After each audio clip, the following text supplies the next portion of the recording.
Hello students, in the last video we have solved exercise 1.3 of chapter set. Today we will study about Venn diagram. What is Venn diagram? It's the way to represent relations between the sets. तो ये sets के बीच relation represent करने का एक तरीका है। इसमें universal set को एक रेक्टेंगल से रिप्रेजेंट करते हैं और उसके सबसेट्स को क्लोज कर या सर्किल से, क्योंकि सारे सेट यूनिवर्सल सेट के सबसेट होते हैं, इसलिए यहाँ कहा गया है इट्स सबसेट, यानी यूनिवर्सल सेट के सबसेट्स को क्लोज कर या सर्किल से। तो जनरली सर्किल से ही रिप्रेजेंट करते हैं, वैसे कोई भी क्लोज कर ले सकते हैं। तो अब मान लीजिए एक एग्जांपल ले लें। एक यूनिवर्सल सेट है 1 से 10 तक, नेचुरल नंबर है इसमें, और एक सेट ए ले लें, इसमें 1 से 10 तक के इवन नंबर है, इवन नेचुरल नंबर 2, 4, 6, 8 और 10। अब इसको वेन डायग्राम से कैसे रिप्रेजेंट करेंगे? तो पहले एक रेक्टेंगल बना लेंगे, ये यूनिवर्सल सेट को रिप्रेजेंट करता है। अब इसके अंदर एक सर्कल या कोई भी क्लोज कर बना लें, ये सेट ए को रिप्रेजेंट कर रहा है, दिस इज सेट ए। तो पहले सेट ए के एलिमेंट लिख लें 2, 4, 6, 8 और 10। इनको पॉइंट से दिखाएंगे, कहीं भी दिखा सकते हैं। इसके अंदर 2, 4, 6, 8, 10, इसके अंदर किसी भी पोजीशन पे पॉइंट बना के इनको रिप्रेजेंट कर सकते हैं, 2, 4, 6, 8 और 10। अब 1 से 10 में जो बाकी बचे हैं उसको इस सेट के बाहर लिख देंगे। अब बाकी कौन बचे? 8 वाले बचे, 1, 3, 5, 7, 9। तो ए को छोड़ के जितना स्पेस बचा है उसमें कहीं भी बाकी एलिमेंट को लिख सकते हैं। अब देखिए इस रेक्टेंगल के अंदर सारे आ गए 1 से 10 तक यूनिवर्सल सेट में, और उस सेट के अंदर एक सेट है जिसमें इवन नेचुरल नंबर। तो इस तरीके से हम रिप्रेजेंट कर सकते हैं। अब मान लीजिए इसी के अंदर कोई सेट बी है जो ए का सबसेट है, तब उसको कैसे दिखाएंगे? अब मान लीजिए सेट बी है 2, 4, सेट बी है 2, 4, तो B is subset of A. B A का सबसेट हुआ क्योंकि बी के सारे एलिमेंट ए में हैं। अब इसको इस वेन डायग्राम से कैसे दिखाएंगे?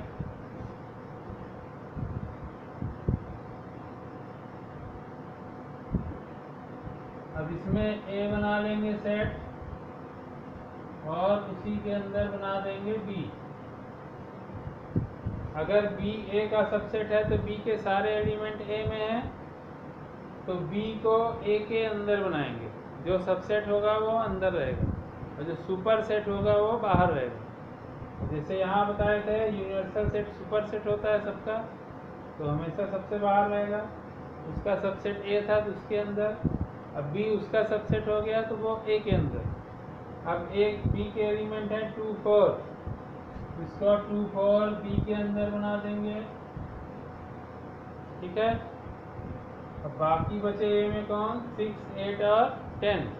तो 6, 8 और 10 अब बी के बाहर बनाएंगे, लेकिन ए के अंदर 6, 8 और 10। तो बी के एलिमेंट हो गए 2, 4, बी को 2, 4 बना दिए बी के अंदर, तो बी के एलिमेंट ये हो गए। बाकी बचे ये तीनों, तो इन तीनों को बी के बाहर लेकिन ए के अंदर 6, 8 और 10 बना दिए। बाकी एलिमेंट इसके ए के भी बाहर। तो इस तरीके से कोई सबसेट होगा तो वो अंदर रहेगा, सुपर सेट बाहर होगा। अब मान लीजिए दो डिसजॉइंट सेट हैं। डिसजॉइंट सेट क्या होते हैं? इसमें एक चीज जान लें, डिसजॉइंट सेट, डिसजॉइंट सेट ऐसे दो सेट जिसमें कोई भी एलिमेंट कॉमन ना हो उनको बोलते हैं डिसजॉइंट सेट। उसको कैसे दिखाते हैं, इस तरीके से, ये हो गया और बी। तो इनमें ये अगर इंटरसेक्ट नहीं कर रहे हैं दोनों, यानी इन दोनों में कोई भी कॉमन एलिमेंट नहीं है, तो ऐसे सेट्स को क्या बोलेंगे, डिसजॉइंट सेट। ये सेट्स क्या कहलाएंगे, डिसजॉइंट सेट्स। अब इसके बाद हम लोग पढ़ेंगे ऑपरेशंस ऑन द सेट्स। इसके बाद हम लोग पढ़ेंगे operations on the sets. Operations on the sets. इसमें पहला ऑपरेशन है यूनियन। यूनियन नाम से ही पता चल रहा है, यूनियन। यूनियन क्या होता है, कई चीज़ों को मिला के एक यूनियन बनता है। तो इसी तरह सेट में भी दो सेट को कंबाइन कर दें, दो या दो से अधिक सेट को क्या बन जाएगा, यूनियन बन जाएगा। तो इसको यू सिंबल से दिखाते हैं, जैसे ए यूनियन बी। ये क्या पढ़ेंगे, ए यूनियन बी। इसको हम लोग पढ़ेंगे ए यूनियन बी, ठीक है। और ए यूनियन बी का क्या मतलब होगा, ए और बी के एलिमेंट को मिला दिया जाए तो जो सेट बनेगा वो क्या कहलाएगा, ए यूनियन बी। इसको मैथमेटिकली हम लोग डिफाइन कर सकते हैं, A union B is equal to x such that x belongs to A और एक्स बिलोंग्स टू बी। मतलब इसमें ऐसे एलिमेंट होंगे जो या तो ए में हो या बी में हो। और इसको वेन डायग्राम से कैसे रिप्रेजेंट करेंगे, मान लीजिए सेट ए हो गया और ये सेट बी हो गया, और ये हमारा रेक्टेंगल हो गया यूनिवर्सल सेट। तो अब ए यूनियन बी कौन सा पोर्शन होगा, ए और बी को पूरा मिला दिया जाए। ये कॉमन पोर्शन है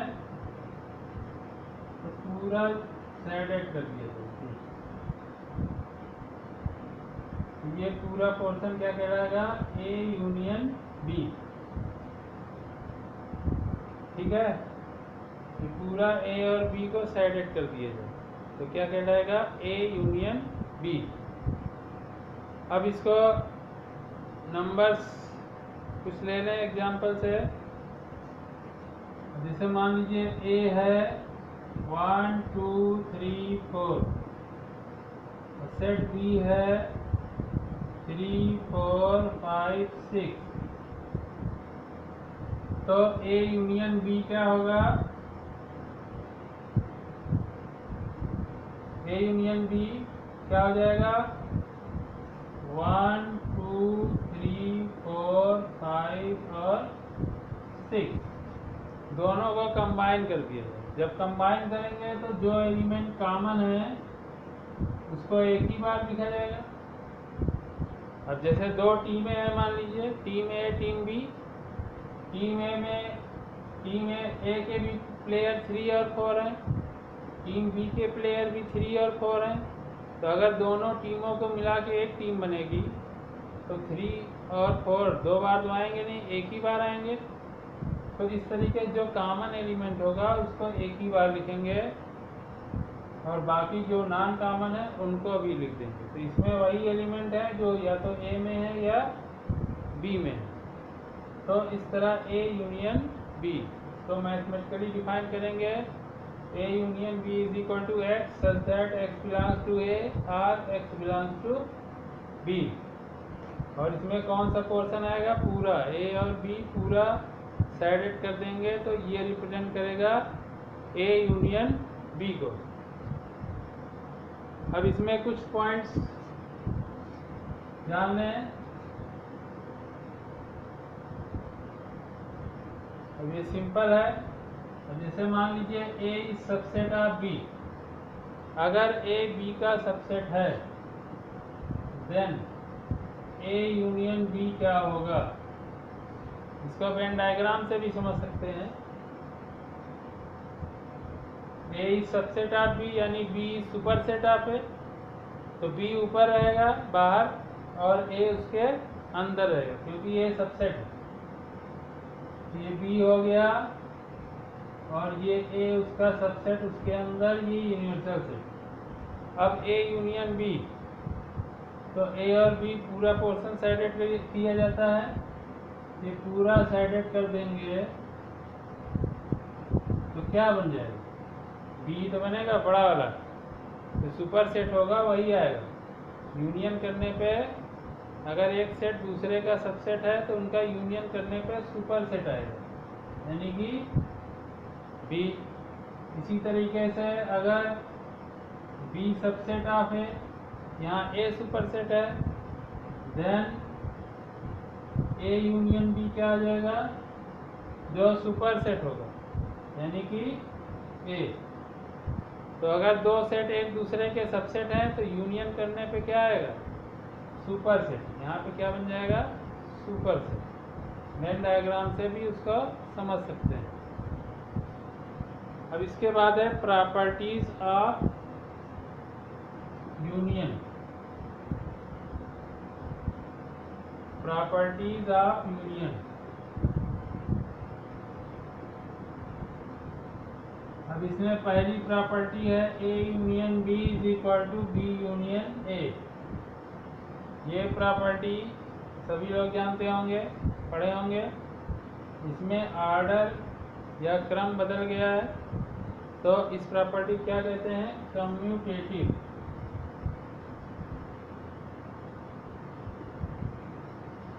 यानी कि जो यूनियन है, दो सेट के बीच यूनियन का ऑपरेशन है, वो कम्यूटेटिव प्रॉपर्टी को फॉलो करता है। यानी A union B is equal to B union A. इसी तरीके से second property, A union B union C is equal to A union B union C. अब ये प्रॉपर्टी भी आप लोग जानते होंगे, कौन सी है, एसोसिएटिव। इस प्रॉपर्टी क्या बोलते हैं, एसोसिएटिव प्रॉपर्टी। एसोसिएशन चेंज हो गया, पहले बी और सी साथ में थे, अब ए और बी साथ में है। एसोसिएशन चेंज हो गया तो क्या हो गई, एसोसिएटिव प्रॉपर्टी। इसके बाद थर्ड प्रॉपर्टी है, इसको आइडेंटिटी या लॉ ऑफ आइडेंटिटी एलिमेंट भी कहते हैं। A union phi is equal to, अब ए यूनियन फाई करेंगे तो क्या आएगा, अभी हमने बताया था कि अगर एक सेट दूसरे का सबसेट हो तो यूनियन करने पे कौन सा आता है, सुपर सेट। और phi is the subset of, phi is the subset of every set. तो फाई जो है ए का सबसेट होगा, यानी ए फाई का सुपर सेट होगा। तो ए यूनियन फाई करने पे क्या आएगा, ए आएगा, यानी वही एलिमेंट आ गया जिससे ऑपरेशन कराए। तो ऐसे एलिमेंट को क्या बोलते हैं, आइडेंटिटी एलिमेंट। जिससे ऑपरेट कराने पे वही चीज़ आ जाए, सेम एलिमेंट आ जाए, ऐसे एलिमेंट को क्या बोलते हैं, आइडेंटिटी एलिमेंट। यहाँ फाई क्या हो गया, आइडेंटिटी एलिमेंट। तो इस लॉ को बोलेंगे identity law.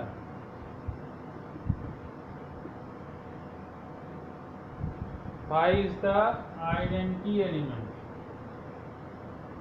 Identity element for operation union. तो यूनियन के लिए आइडेंटिटी एलिमेंट क्या है, फाई। क्योंकि किसी भी एलिमेंट को फाई से यूनियन करेंगे तो, किसी भी सेट को फाई से यूनियन कराएंगे तो वही सेट आ जाएगा। इसलिए फाई क्या हो गया, identity element for the operation union. इसके बाद फोर्थ है idempotent law. Idempotent law, idempotent law क्या है, A union A is equal to A। इसी सेट को उसी सेट के साथ यूनियन करेंगे तो वही सेट आ जाएगा। जनरल सी बात है, हर सेट अपने आप का सबसेट होता है, तो वही सुपर सेट भी है वही सेट भी है, दोनों कंबाइन करेंगे तो वही आ जाएगा। तो A union A is equal to A। So this law is called idempotent law। Fifth, अब किसी भी सेट को यूनिवर्सल सेट से अगर यूनियन करेंगे तो क्या होगा, A union universal set, A union universal set, तो क्या आएगा। तो हम लोग जानते हैं every set is subset of universal set, तो ए भी यूनिवर्सल सेट का सबसेट होगा, यानी यूनिवर्सल सेट इसका सब सुपर सेट होगा। तो यूनियन कराने पे हमेशा कौन सा आता है, सुपर सेट। तो ए यूनियन यू क्या आ जाएगा, यू, यानी कि यूनिवर्सल सेट। इसको बोलेंगे लॉ ऑफ यूनिवर्सल सेट।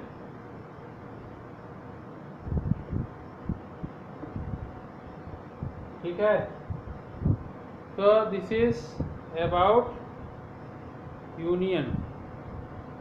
अब इसके बाद सेकेंड ऑपरेशन है इंटरसेक्शन। तो इंटरसेक्शन ऑफ सेट्स। तो इंटरसेक्शन मतलब होता है कॉमन। इसको इस तरीके से जिस साइन से रिप्रेजेंट करते हैं यू का उल्टा। यूनियन को इस तरीके से करते थे, इंटरसेक्शन को इसका जस्ट इसको नीचे करते हैं, उसका मिरर समझ लीजिए। तो ए इंटरसेक्शन बी, तो क्या पढ़ेंगे, ए इंटरसेक्शन बी मैथमेटिकली कैसे डिफाइन करेंगे, is equal to x such that x belongs to A and x belongs to B. मतलब जो एलिमेंट ए में भी हो और बी में भी हो, यानी दोनों में जो कॉमन हो वो किस में आएंगे, ए इंटरसेक्शन बी में। वेन डायग्राम से इसको हम इस तरीके से दिखा सकते हैं। ये यूनिवर्सल सेट हो गया, मान लीजिए ये ए है ये बी है, तो कॉमन पोर्शन कौन सा हुआ, ये वाला। ये कॉमन पोर्शन रिप्रेजेंट करेगा ए इंटरसेक्शन बी को। अब इसका एलिमेंट लेके नंबर्स लेके एग्जांपल ले लें। जैसे ये है 1 2 3 4, जैसे पिछला एग्जांपल लिए थे यूनियन में, और सेट बी ले लिए 3 4 5 6। तो ए इंटरसेक्शन बी क्या होगा, जो दोनों में कॉमन है। कॉमन कौन है, 3 4। तो ए इंटरसेक्शन बी में क्या हो जाएगा, 3 और 4। तो इसमें कौन से एलिमेंट आए, जो ए में भी है और बी में भी। अब इसी को वेन डायग्राम से बनाएं, रिप्रेजेंट करें, तो कैसे होगा, ये हो गया बी हो गया। अब कॉमन एलिमेंट क्या है, 3 और 4। तो 3 और 4 को कॉमन पोर्शन में लिखेंगे, 3 और 4 को कॉमन पोर्शन में लिखेंगे। बाकी ए में कौन है, 1 और 2। तो ए में बाकी के एलिमेंट हुए 1 और 2। इसी तरह बी में जो कॉमन पोर्शन में है वो है 3 और 4। बाकी दो एलिमेंट कौन से हैं, 5 और 6। तो 5 और 6। तो इस तरीके से 3 4 कॉमन पोर्शन में, ए इंटरसेक्शन बी में आ गया 3 और 4। अब इसमें जैसे यूनिवर्सल सेट, उसमें यूनियन में बताए थे कि अगर एक सेट दूसरे का सबसेट है तो यूनियन करने पे कौन आता था, सुपर सेट आता था। और इंटरसेक्शन करने पे कौन आएगा, सबसेट आएगा।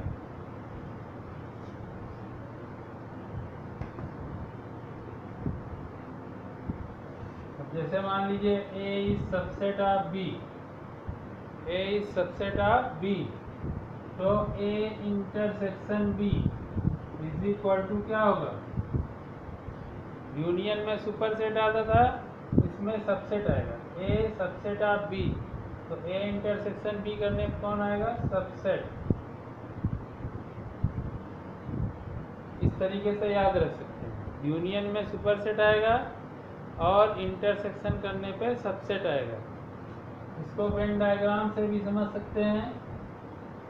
ये यूनिवर्सल सेट हो गया, ए बी का सबसेट है तो ए को बी के अंदर बनाएंगे, ये बी हो गया और ये हो गया।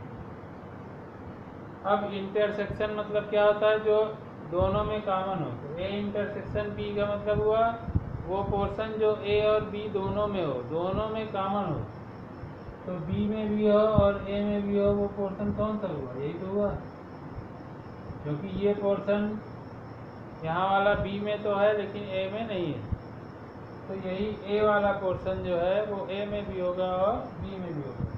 तो इस तरह इंटरसेक्शन करने पे कौन सा आएगा, सबसेट आएगा। इसी तरीके से अगर B subset of A, then A intersection B क्या आएगा, जो सबसेट क्या आ जाएगा, बी आ जाएगा। ठीक है। अब जैसे यूनियन की कुछ प्रॉपर्टीज पढ़े थे हम लोग, उसी तरह इंटरसेक्शन की कुछ प्रॉपर्टीज हैं, इसको अभी हम लोग पढ़ेंगे। तो these are some properties of intersection. जैसे यूनियन में हम लोगों ने कुछ प्रॉपर्टीज पढ़ी थी, तो उसी तरह इंटरसेक्शन में भी प्रॉपर्टीज हैं। पहला प्रॉपर्टी वही है कम्यूटेटिव प्रॉपर्टी। इंटरसेक्शन भी कम्यूटेटिव प्रॉपर्टी को फॉलो करता है, यानी A intersection B is equal to B intersection A. तो जैसे यूनियन था एसोसिएटिव फॉलो करता था, उसी तरह ये भी एसोसिएटिव को फॉलो करता है, यानी intersection also follows associative law. A intersection B intersection C is equal to A intersection B intersection C. यहाँ बी और सी का इंटरसेक्शन है एक साथ, यहाँ ए और बी का एसोसिएशन चेंज हो गया। पहले बी और सी का एसोसिएशन एक साथ था, अब इनका तो एसोसिएशन चेंज हो गया, तो ये क्या हो गई, एसोसिएटिव प्रॉपर्टी। अब फाई इंटरसेक्शन ए, तो अभी हमने बताया था कि इंटरसेक्शन में अगर एक सेट दूसरे का सबसेट है तो इंटरसेक्शन करने पे सबसेट आता है, यूनियन करने पे सुपर सेट। तो यहाँ इंटरसेक्शन है, हम जानते हैं phi is the subset of every set, therefore phi intersection A is equal to phi, क्योंकि फाई सबसेट है तो वही आएगा। और यहाँ भी यू क्या है, यूनिवर्सल सेट इंटरसेक्शन सेट ए। तो हम लोग जानते हैं every set is subset of universal set, तो यहाँ भी इंटरसेक्शन करेंगे तो कौन आएगा, सबसेट। और हर सेट यूनिवर्सल सेट का सबसेट होता है, यानी यूनिवर्सल सेट से किसी भी सेट का इंटरसेक्शन कराएंगे तो वही आएगा। यू इंटरसेक्शन ए आएगा, यू इंटरसेक्शन बी आएगा, यू इंटरसेक्शन सी आएगा। इसी तरीके से फाई से किसी भी सेट का इंटरसेक्शन कराएं तो फाई आएगा, phi intersection B phi, phi intersection C phi, क्योंकि phi is the subset of every subset, और इंटरसेक्शन करने कौन आता है, सबसेट आता है। और फोर्थ प्रॉपर्टी आइडेम्पोटेंट लॉ, ये इसमें भी यही है, A intersection A is equal to A, क्योंकि दोनों सेट ए है तो कॉमन भी ए होगा, सिंपल बात है। तो ए इंटरसेक्शन ए क्या आएगा, ए। इस लॉ को बोलते हैं आइडेम्पोटेंट लॉ। अब उसके बाद ये है डिस्ट्रीब्यूटिव लॉ।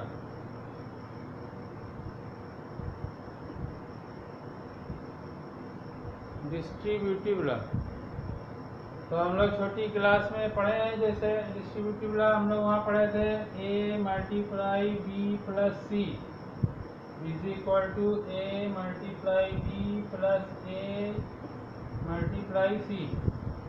इस तरह की चीज़ें हम लोग पहले पढ़ चुके हैं। a multiplied by b plus C is equal to a multiplied by b plus a multiplied by C, यानी मल्टीप्लिकेशन एडिशन पे क्या हो गया, डिस्ट्रीब्यूट हो गया। तो ठीक उसी तरीके से यहाँ पे है, यूनियन और इंटरसेक्शन दोनों एक दूसरे पे डिस्ट्रीब्यूट हो जाते हैं, यूनियन इंटरसेक्शन पे और इंटरसेक्शन यूनियन पे।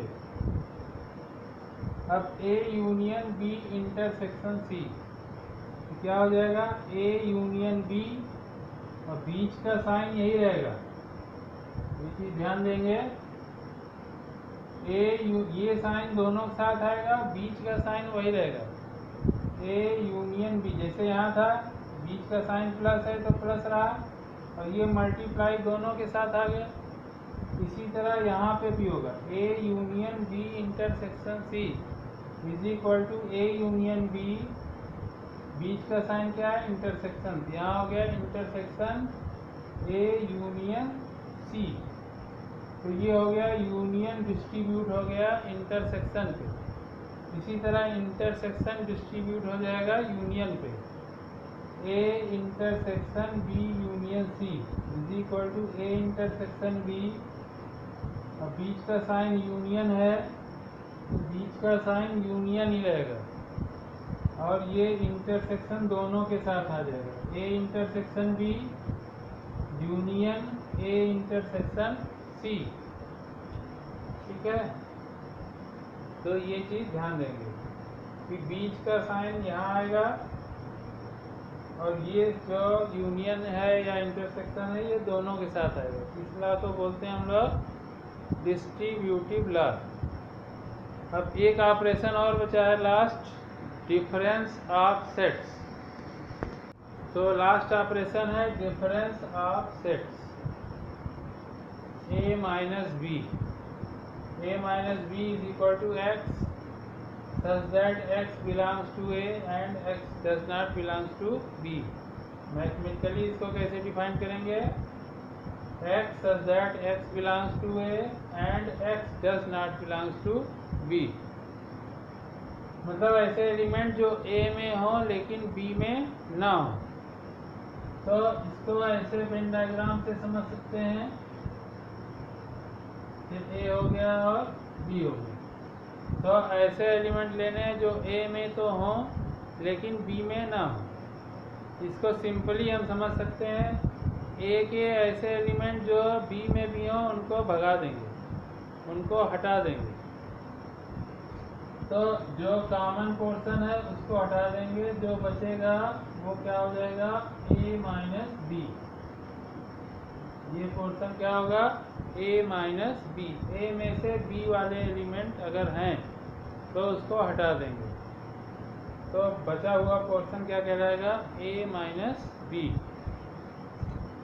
अब जो एग्जांपल यूनियन और इंटरसेक्शन में लिए थे वही यहाँ भी ले लें। इनका यूनियन किए थे तो क्या आया था 1 2 3 4 5 और 6, इंटरसेक्शन किए थे क्या आया था 3 और 4। अब इनका अगर डिफरेंस लेंगे a माइनस बी, तो इसमें a के एलिमेंट लेंगे और b वाले नहीं लेंगे। तो a में b वाले कौन से एलिमेंट है, 3 और 4, तो जो कॉमन एलिमेंट है उनको हटा दिया जाएगा। तो बचा कौन, 1 और 2, ठीक है। तो a में जो b के एलिमेंट हैं उनको हटा देंगे, जो बचेगा वो क्या कहलाएगा, a माइनस बी। अब इसको वेन डायग्राम से बनाना है, रिप्रेजेंट करना है, तो कैसे करेंगे, ये रेक्टेंगल हो गया जो यूनिवर्सल सेट को रिप्रेजेंट करेगा, सेट ए हो गया और सेट बी हो गया, कॉमन है 3 और 4, तो कॉमन पोर्शन में बना दिए 3 और 4, ए के एलिमेंट बचे 1 और 2, बी के एलिमेंट बचे 5 और 6, तो a माइनस बी कौन सा पोर्शन होगा, ये वाला, तो ये हो गया a माइनस बी, ठीक है। That's all for today. In the next video we will solve exercise 1.4 of chapter set. Thanks for watching the video.